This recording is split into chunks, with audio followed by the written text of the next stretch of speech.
ముందుగా దేవాదేవునికి వందనాలు. అలాగే నా వాక్యాన్ని వింటున్న, దేవుని వాక్యాన్ని వింటున్న మీ అందరికి కూడా నా హృదయపూర్వక వందనాలు తెలియజేసుకుంటున్నాను. ఈరోజు మరి దేవుని వాక్యాన్ని మందిరంలో చెప్పాలి, కానీ కొన్ని కారణాల వల్ల నేను దేవుని మందిరాన్ని ఈరోజు పోగొట్టుకున్నాను. దానికి చాలా బాధపడుతున్నాను. కానీ దేవుని సువార్త ప్రకటించడం అనేది ఎప్పుడు కూడా నేను ఆపదలుచుకోలేదు. ఎందుకంటే దేవుడు నన్ను ఎంతగానో ఈ లోకంలో కావలసిన అన్నీ ఇస్తూ నన్ను ఎంతో ఆయన ప్రేమతో నన్ను పెంచుతున్నారు. కాబట్టి నన్ను పుట్టించిన ఆ దేవాదేవునికి నేను ఎప్పుడు కూడా రుణపడే ఉంటాను. ఈరోజు మనం నేర్చుకోబోయే అంశం ఏంటంటే మలాకి చెప్పిన ఆ భయంకరమైన రోజు అనే అంశాన్ని ఈరోజు మనం నేర్చుకుందాం. ఏంటి మలాకి గారు చెప్పిన ఆ భయంకరమైన రోజు అనేది ఈరోజు మనం నేర్చుకుందాం. ప్రతి ఒక్కరు కూడా శ్రద్ధాశక్తులతో ఈ వాక్యాన్ని మీరు అందరూ వింటారని ప్రభువుపై మీ అందరికీ తెలియజేసుకుంటున్నాను. అసలు ఈ లోకంలో ఏం జరుగుతుంది? ప్రస్తుతం లోకంలో జరుగుతున్న పరిస్థితులను చూస్తున్నప్పుడు బైబిల్ చెప్తున్న ఆ రోజుకు మనం దగ్గర అవుతున్నామా అనే విషయాన్ని ఈ మెసేజ్ ద్వారా మనం అందరం కూడా నేర్చుకుందాం. గత కొన్ని సంవత్సరాలుగా గమనిస్తే వాతావరణంలో మార్పులు మనం అందరం కూడా చూస్తున్నాం. తీవ్రమైన వేడిగాలులు, అధిక ఉష్ణోగ్రతలు, ఇంకా మనిషి తప్పిదాల వలన ఏర్పడి అడవులు కూడా కాలిపోతున్నాయి. ప్రతి దేశంలో భూమి అగ్నితో కాల్చబడుతుంది. అందుకు కారణం అదేదో చూస్తుంటాం. కానీ భూమి అలా అగ్నితో ఆహుతి అవడానికి గల కారణం ఏమిటనేది ఒకటి ఉంది. అది ఏంటంటే అది బైబిల్లో చెప్తుంది. ఇప్పుడు మనం వింటున్న, చూస్తున్న వార్తలు అన్నీ వినడానికి గల కారణం ఏమిటంటే బైబిల్లో రాయబడింది. బైబిల్ ప్రకారం అగ్ని సూచించే విషయాల గురించి కొంచెం చూద్దాం. ఎందుకంటే ప్రతి చోట దేవుడు అగ్ని అనే మాటని మనకి బైబిల్ గ్రంథంలో చాలా చోట్ల చూపిస్తుంది, పరిశుద్ధ గ్రంథంలో. ఎందుకంటే మరి చదవాలంటే వాక్యం మరి ఎక్కువసేపు చూడడానికి ఎవరికి కూడా సమయం ఉండదు. కాబట్టి ఎందులో ఉన్నదనేది విషయాన్ని నేను చెప్తుంటాను. మరి ఆ విషయాన్ని మరి రాసుకున్నట్లయితే రేపు పొద్దున్న మళ్ళీ మనం ఆ వాక్యం మళ్ళీ రిపీట్ చేసుకుని దేవుని ఉగ్రత ఎలా ఉంటుంది, దేవునికి లోబడి బ్రతకపోతే ఎలా ఉంటాం అనే విషయాలు మనకు అన్నీ కూడా అర్థమవుతాయి. నిర్గమకాండము 3వ అధ్యాయంలో దేవుడు మోషేకు మండుచున్న పొద కనిపించాడు. అయినప్పటికీ పొద కాలలేదు. ఈ విషయం అందరికీ కొంతమంది తెలిసే ఉంటుంది అంత విషయం. ఎందుకంటే నిర్గమకాండము 19వ అధ్యాయం 18వ వచనంలో దేవుడు సీనాయి పర్వతంపై అగ్నిలో దిగినప్పుడు అదొక సందర్భం కూడా మనం చూడవచ్చు. అలాగే లేవియాకాండము 6వ అధ్యాయము 12వ వచనంలో బలిపీఠంపై అగ్ని ఎల్లప్పుడూ వెలుగుతూ ఉండాలని దేవుడు ఆజ్ఞాపించాడు. ఇది ఆరాధనకి సూచన. అలాగే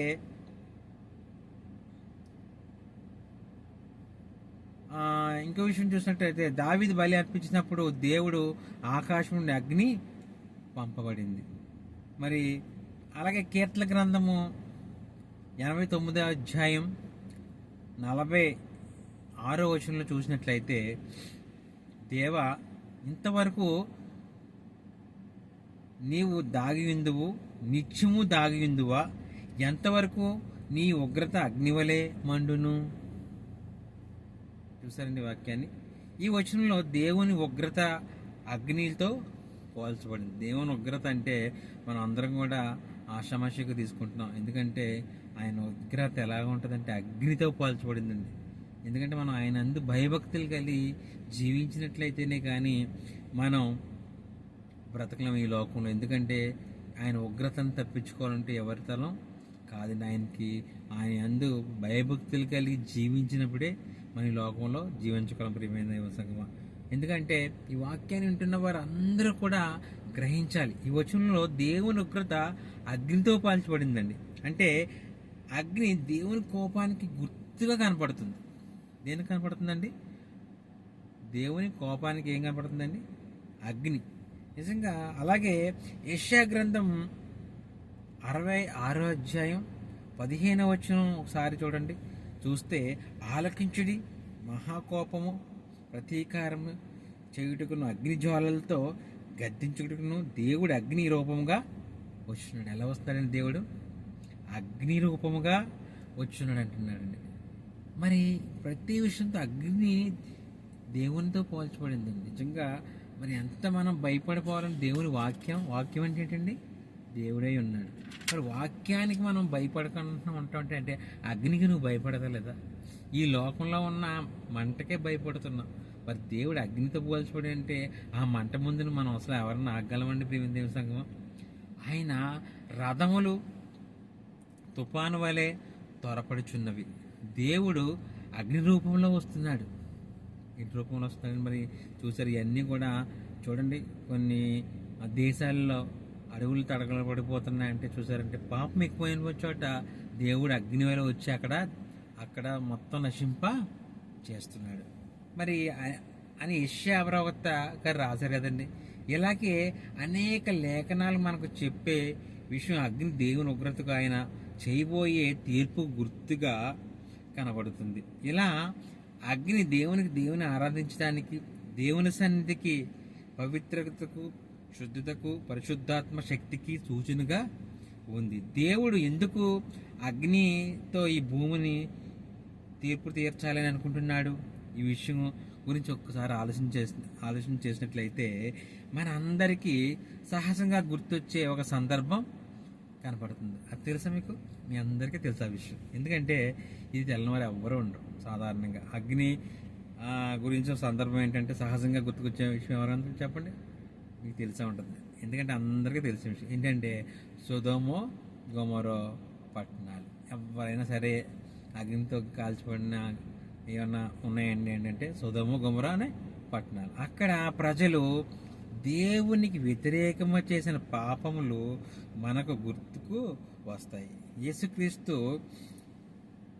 తాను మరలా వచ్చే సమయంలో అలాంటి దినాలే అంటే నిజంగా నోవహు కాలంలో ఉన్న ప్రజలు, లోతు కాలంలో ఉన్న ప్రజలు ఎలా ఉన్నారో యేసుక్రీస్తు తను మరలా వచ్చే సమయంలో కూడా ప్రజలు అలాగే ఉంటారని మత్తయి సువార్తలో చెప్తుంది. ఎలా మత్తయి సువార్త 24వ అధ్యాయంలో, అలాగే లూకా సువార్త 17వ అధ్యాయంలో యేసుక్రీస్తు చెప్పారు. మనం జీవిస్తున్న కాలంలో అంటే ఒకసారి చూద్దామా? లేఖనాల ద్వారా స్పష్టంగా మనకు కనబడుతుంది. ఏంటంటే మరి కాలంలో నోవహు దినాలు, లోతు దినాలు వచ్చినప్పుడు దేవుని ఉద్ధరణ కనిపించే రోజులు కూడా ఈ కాలంలో కూడా ఉంటున్నాయి. అప్పుడు ఉన్నాయి, ఇప్పుడు ఉన్నాయి. కానీ మానవుడు గ్రహించట్లేదు. గ్రహిస్తున్నాడంటే మానవుడు? అసలు మానవుడు గ్రహించట్లేదు కదా.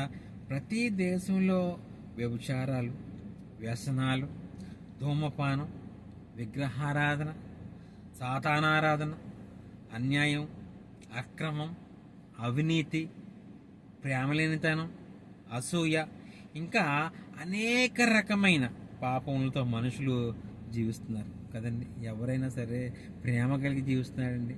నేటి క్రైస్తవుడు ఎలా జీవిస్తున్నాడండి? ఎవరైనా ప్రేమ కలిగి జీవిస్తున్నారండి? ఎదుటి వారికి పెట్టాలి. దేవుడు ఏం చెప్పాడండి? ఇరుగుపొరుని వారిని చూడమని చెప్పాడు.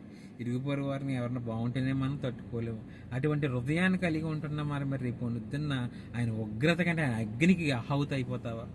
ఒకసారి క్రైస్తవుడా, ఈ వచనాన్ని ఒకసారి మనం చదువుతున్నామంటే మనలో ఒక రకమైన వణుకు పుట్టాలి ప్రియమైన క్రైస్తవుడా. ఎందుకంటే అనేక రకమైన పాపాలతో మనుషులు జీవిస్తున్నారు. అలాంటి మనుషులు ప్రతి దేశంలో ఉన్నప్పుడు దేవుని ఉగ్రతకు ప్రతి దేశంలోనికి వెళ్తుంది. ఎందుకు వెళ్తండి? అయింది కదా. ఈ సృష్టి ఎవరిదండి? ఈ సృష్టి అంతా ఎవరిదండి? దేవుడిది. దేవుని సృష్టిస్తేనే మనం ఈ గాలి, నీరు, భూమి, మనం తింటున్న తిండి ప్రతీది కూడా ఎవరిచ్చారండి మనకి? మనకి ప్రతీది కూడా ఆయన ఇచ్చిందేనండి. లేకపోతే ఒక్క క్షణం ఆయన గాలి ఆపేస్తే నువ్వు బ్రతకగలవా ఈ లోకంలో? ఉక్కిరిబిక్కిరై చచ్చిపోతావు.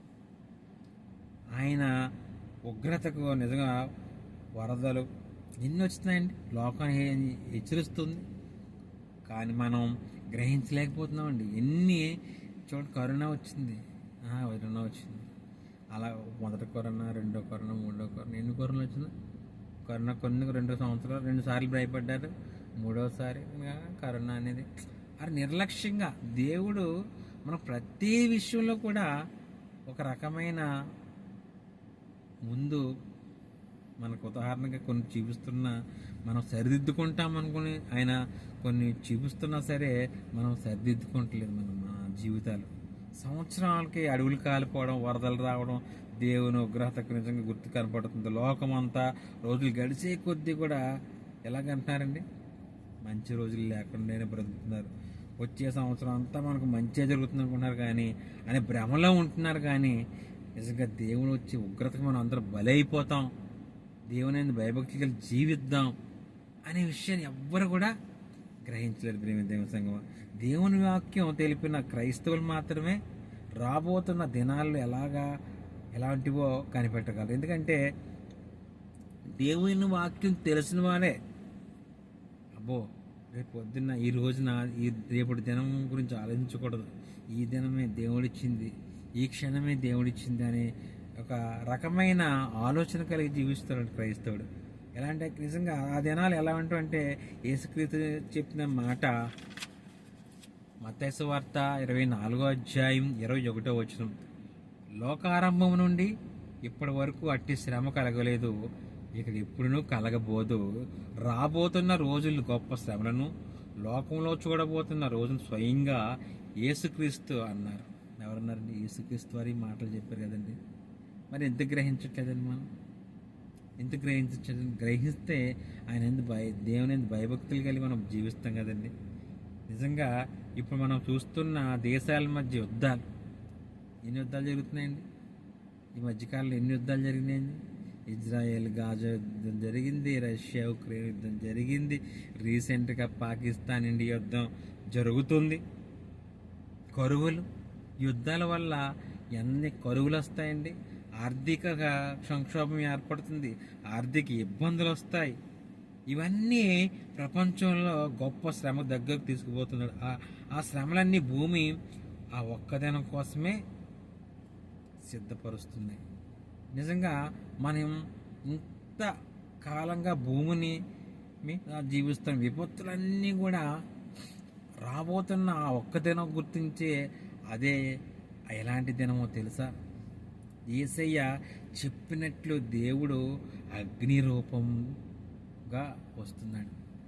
దినం ఈ భూమిని కాల్చివేయడానికి స్వయంగా దేవుడు అగ్నిగా రాబోతున్నాడండి బాబు. ఎందుకంటే మనం ఉన్న బ్రతుకులన్నీ కూడా వాక్యం ఉంటున్న వారందరికీ కూడా నేను నేర్చుకున్న విషయాన్ని మీ అందరికీ కూడా తెలియపరచాలి. ఎవ్వరు కూడా ఆయన ఉగ్రతకు బలైపోకూడదని ఈ వాక్యం ద్వారా మీరు అందరూ కూడా దేవుని భయం కలిగి ఉండాలనే ఈ వాక్యాన్ని అందరూ కూడా చెప్పడం ప్రియమైన దేవుని సంఘం. ఎందుకంటే ప్రతి వాక్యాన్ని వింటున్న ప్రతి క్రైస్తవుడు కూడా ఏదో నేను రక్షణ పొందేశాను, దేవునికి ఇంకా నాకు ఇంకేం పర్లేదు అయిపోయింది అనుకుంటున్నారు. లోకంలో యథావిధిగా తిరిగేస్తూ లోకంలో భయం లేకుండా దేవుని భయం లేకుండా బ్రతికేస్తుంటే రేపొద్దున్న ఆ భయంకరమైన దినానికి నువ్వు ఆ అగ్నికి ఆహుదవుతాం మట్టికి తప్పదు. ప్రతి ఒక్కరు కూడా ఈ వాక్యాన్ని గమనించాలి అని దేవుని వాక్యం చెబుతుంది కదండి. ఆ దినం ఎలా ఉంటుందో మీరే చూడండి ఒకసారి. మలాకీ గ్రంథం 4:1 ఏలనగా నియమింపిన దినం వచ్చినది, కొలిమి కాలున్నట్లు అది కాలును. అయ్య బాబోయ్, చూసారా ఎంత భయంకరంగా ఉంది చూసారు వాక్యం. ఏలనగా నియమింపబడిన దినము వచ్చున్నది, కొలిమి అంటే అందరికీ తెలుసు కదండి. కంసాలు కొలిమి వేసి, కొలిమి అంటే ఎలా ఉంటుందండి, మంటలో అది బంగారాన్ని కూడా కరిగించడానికి కొలిమిలో పెడతారు చూడండి. అలా కొలిమి కాలినట్టుగా అది కాలును. గర్విష్ఠులందరూ దుర్మార్గులందరూ కొయ్య కాలుగోలే ఉందురు. వారిలో ఒకనికి వేరెన్నూ చిగురైనను లేకుండా రాబో దినమున్న అందరినీ కాల్చివేస్తాడండి. అయ్య బాబోయ్, అసలు ఏమీ లేకుండా మొత్తానికి కాల్చివేస్తాడండి. సైన్యములకు అధిపతిగా దేవుడు సెలవిచ్చున్నాడండి. మాట ఎవరు చెప్తున్నారండి? సైన్యములకు అధిపతిగా మన దేవాది దేవుడు చెప్తున్నాడండి మాటలు. ఈ మాటలు చదివేటప్పుడు మనందరికీ కూడా వణుకు పుట్టిపోవాలండి, వణుకు వచ్చేయాలండి. ఎందుకంటే వాక్యాన్ని చదువుతున్నప్పుడు, నేను నేర్చుకున్నప్పుడు మీకు చెప్పడానికి ముందు ఎంత వణుకు పుట్టిందంటే నిజంగా నాకు చాలా వణుకు పుట్టిందండి. నేను ఈ వాక్యం ద్వారా నేర్చుకున్న భయాన్ని మీ అందరికి కూడా తెలియచేయాలి. ఎందుకంటే నేను క్రైస్తవుడు ఎలా బ్రతకాలి, ఎలా జీవించాలి అనే విషయాన్ని మీరు అందరూ కూడా నేను నేర్చుకున్న విధంగానే మీరు నేర్చుకుని ఈ లోకంలో ప్రతి ఒక్కరికి కూడా క్రైస్తవుడు అంటే సహకారి, ప్రతి ఒక్కరికి ఉపయోగపడేవాడు. అది అంతేగాని మతం కాదండి. ఎవరు కూడా ఈ విషయాన్ని మనందరం చెప్పగలగాలి. మతం కాదండి, మార్గంలో రండి. యేసుక్రీస్తు ద్వారా తప్ప ఇంకెవరి ద్వారా పరలోక రాజ్యానికి ప్రవేశం లేదు అనే మాటలు ప్రతి ఒక్కరు కూడా నేర్చుకుని అనేకులకు సువార్త మీరందరూ ప్రకటించాలి. దేవుని సంగమా, ఎందుకంటే దేవుడు ఈ లోకాన్ని కాల్చివేయడానికి ఒక దినాన్ని నియమించాడు. ఆ దినంలో మీరు ఎవరు కూడా కాలిపోకూడదు అని ప్రతి ఒక్కరు కూడా ఈ విన్న మాటలన్నీ కూడా మీరు సువార్త ప్రకటించాలి అని దేవుడి వాక్యం చెప్పబడింది. గర్వంతో జీవిస్తున్న వాళ్ళందరూ కూడా, దుర్మార్గ పనులు చేసేవారు అందరూ కూడా ఆ ఒక్క దినంలో కాల్చివేయబడతారు. ఎవరో ఆ ఒక్క దినంలో కాల్చివేయకూడదనే ఈ వాక్యాన్ని మీ అందరితో పంచుకుంటున్నాను. అటువంటి మరి దినంలో మీరు వెళ్ళకూడదు. ఎందుకంటే ఆ రాబోతున్న దినానికి గుర్తుగా దేవుడు అనేక చోట్ల భూమిని అగ్నితో కాల్చివేస్తున్నాడు. ఘోరమైన ప్రకృతి వైపరీత్యములను ఆయన కాల్చడానికి వస్తున్నాడు. ఎందుకో తెలుసా? నేను రాబోతున్న అని చెప్పడానికి హెచ్చరిక. నిజంగా అగ్నిజ్వాలలతో నేత్రంతో ఆయన రాబోతున్నాడు. నిజంగా ఈ వాక్యాన్ని వింటున్నారు. బాబా, దేవుడు అంటే ఇంత భయంకరుడా, ఇంత ఉగ్రత కలిగి ఉన్నదా అని ఎవరికైనా సరే నిజంగా వణుకుపుడుతుంది. కానీ ఆయన విషయం చెప్తున్న విషయంలో ఒక్కసారి మనం ఆలోచించినట్లయితే, విర్రవీకని ఒక్కొక్క వాడిని అగ్నితో బూడిద చేస్తాను.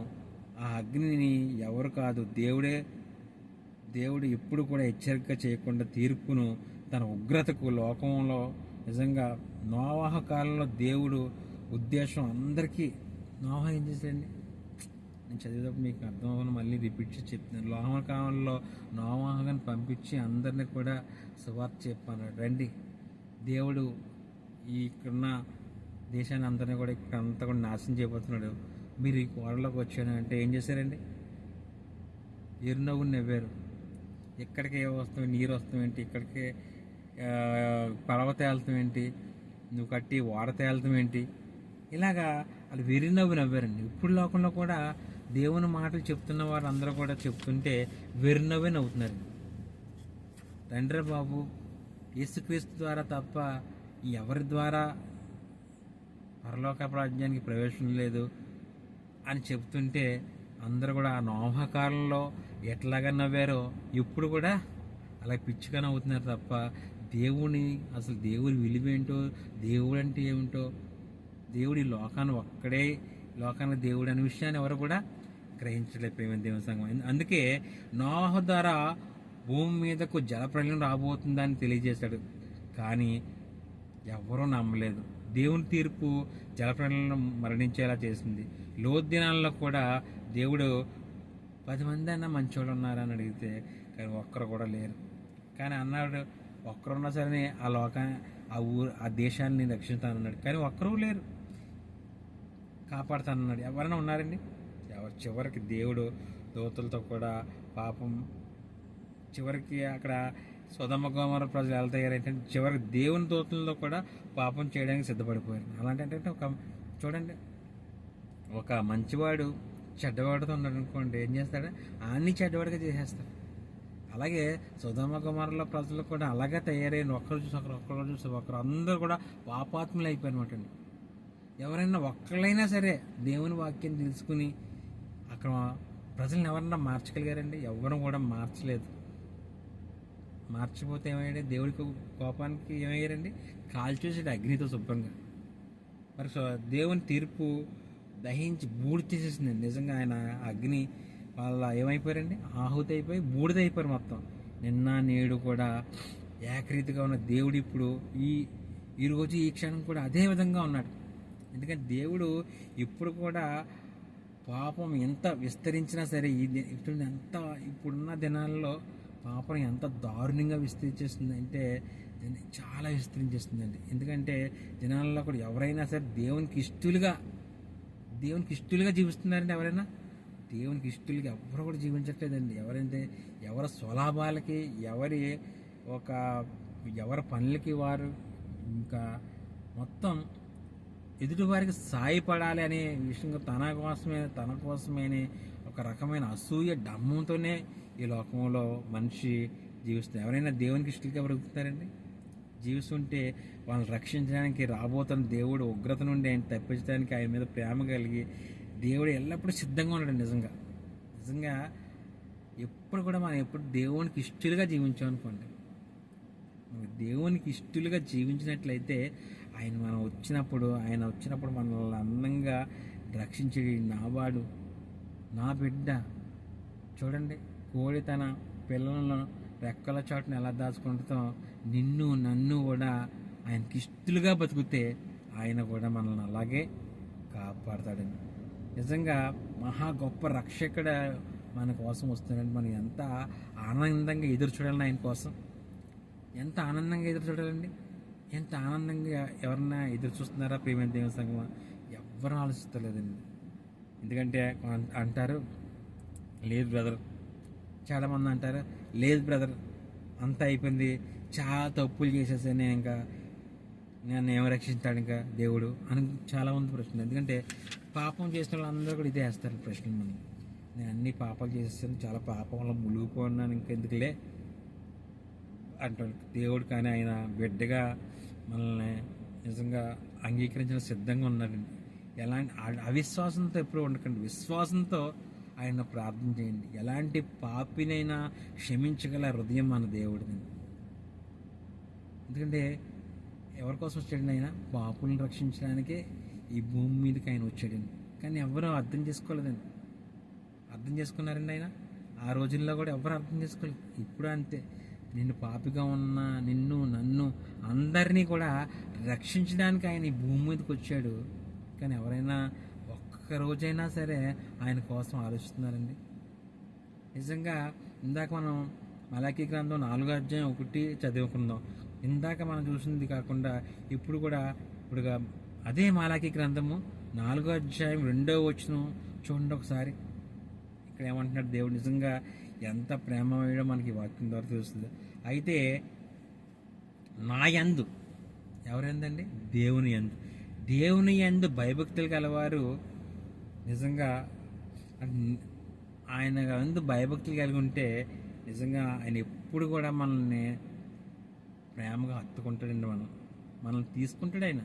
నువ్వు ఎంత పాపాత్ముడైనా ఆయన దగ్గర విశ్వాసంతో నువ్వు మారు మనసు పొంది ఆయనతో ప్రార్థన చేసుకుని ఆయన మాట విని నువ్వు రక్షణ పొంది ఆయన యందు భయభక్తులు కలిగి జీవించినట్లయితే నేను ఎప్పుడు కూడా ఆయన హత్తుకుంటాడండి. నిజంగా నీతి సూర్యుడు ఉదయించును, అతని రెక్కలు ఆరోగ్యము కలుగుచేయను. కనుక మీరు బయలుదేరి కొవ్విన దూడలు గంతులు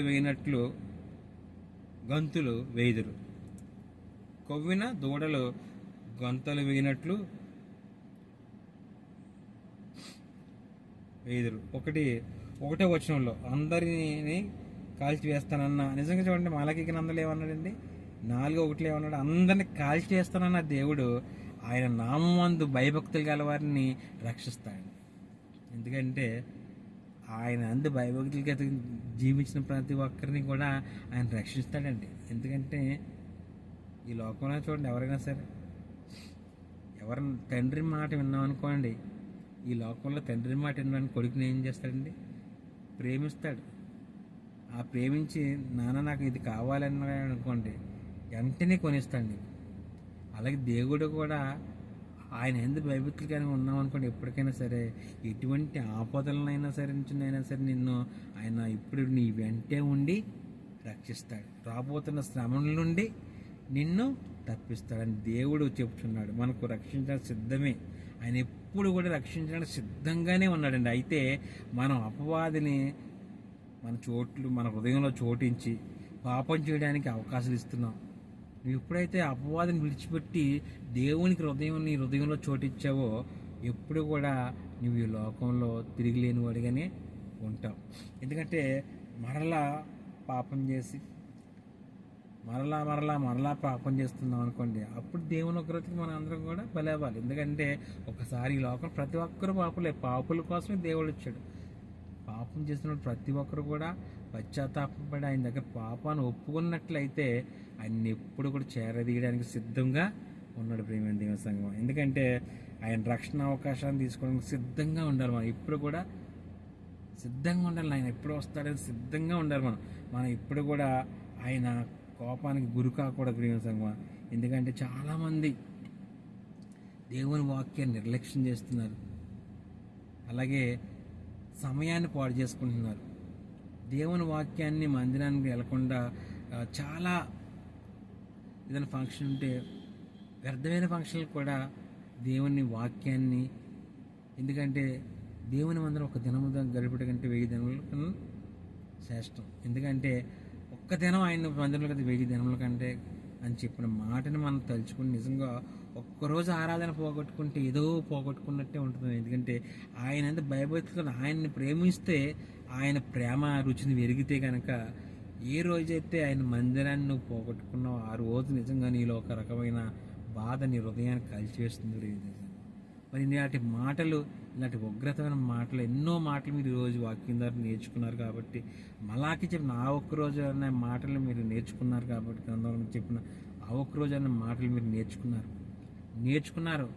ఎందుకంటే ఈ మాటలు మీ అందరికీ ఎందుకు చెప్తున్నాను, ఇంకా మీరు దేవుని తెలుసుకొనక దేవుని వాక్యాన్ని గ్రహించక ఉన్నట్లయితే ఈ వాక్యం ద్వారా మీ హృదయాల్లో మారు మనసు వచ్చి యేసుక్రీస్తే నిజమైన దేవుడు అని మీరు ఈ వాక్యాన్ని ద్వారా తెలుసుకుని మీరందరూ కూడా మారు మనసు పొంది ఆయన రక్షణ భాగ్యం మీరందరూ కూడా ఆ బాప్తీసం అనే రక్షణ భాగ్యం మీరు అందరూ కూడా తీసుకోవాలి. ఎందుకంటే యేసుక్రీస్తు ద్వారా తప్ప పరలోక రాజ్యానికి ప్రవేశం అనేదే లేదు. ఈ విషయాన్ని అందరూ మీరు గ్రహించాలి. ఈ రాత్రి కాలంలో మరి నేను చెప్తున్న ఈ మాటలు, ఎందుకంటే నేను నేర్చుకున్న మాటలు కూడా మీరు అందరూ ప్రార్థన చేయండి. ఎందుకంటే దుష్టుడు ఎవరైతే దేవుని వాక్యాన్ని ప్రకటిస్తున్నారో వారి అందరూ ఆ వాక్యాన్ని ప్రకటించకూడదని వాడు బలంగా కుయ్యెత్తులు పొందుతుంటాడు. అలాంటి కుయ్యెత్తులు నా మీద జరగకుండా మీరందరూ కూడా నా గురించి కూడా అనుదిన ప్రార్థనలో మీరందరూ ఈ వాక్యాన్ని వింటున్న వారు, నా క్రీస్తు రాయబారులు, అలాగే నా ఫ్రెండ్స్ క్రైస్తవులు అందరికి కూడా నేను తెలియజేసుకుంటున్నాను. ఎందుకంటే సార్వత్రిక సంఘాలు అందరికి కూడా నేను తెలియజేసుకుంటున్నాను. నేను ఇంకాను ఈ వాక్యంలో అందరూ బాగా బలపడి ఎందుకంటే అనుభవజ్ఞానం నాకు ఇంకా దేవుని వాక్యాన్ని లోతుగా మీ అందరికీ చెప్పే మంచి హృదయాన్ని, మంచి జ్ఞానాన్ని నాకు ఇమ్మని మీరు ప్రతి ఒక్కరు నా గురించి అందరూ ప్రార్థన చేస్తారని ప్రతి ఒక్కరికి కూడా పేరు పేరున హృదయపూర్వక వందనాలు తెలియజేసుకుంటున్నాను. దేవునికి స్తోత్రం. హల్లెలూయా.